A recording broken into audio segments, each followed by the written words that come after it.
ఇవేంటో తెలిస్తే కామెంట్ చేయండి. వీటిని మా ఒరిస్సాలో గులుగులా అంటారు. వీటినైతే మార్నింగ్ టిఫిన్స్ లోకి తింటారు. ఒరిస్సా ఫేమస్ ఫుడ్ లో ఈ గులుగులా కూడా ఒకటి.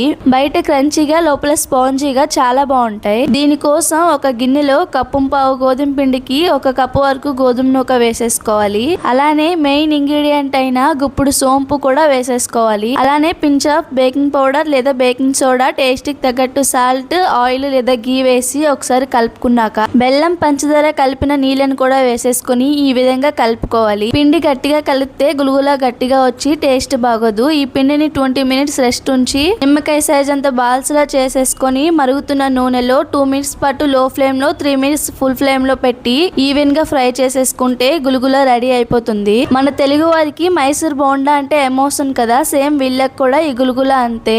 బయట క్రంచీగా లోపల స్పాంజీగా చాలా బాగుంటుంది. దీన్ని అయితే గుగ్నీ కర్రీతో తింటే సూపర్ గా ఉంటుంది. మీరు ఎప్పుడైనా ఒరిస్సా వస్తే వీటిని తినడం మర్చిపోకండి. అలానే ఇలాంటి మరెన్నో వీడియోల కోసం మన ఛానల్ ని సబ్స్క్రైబ్ చేసుకోండి.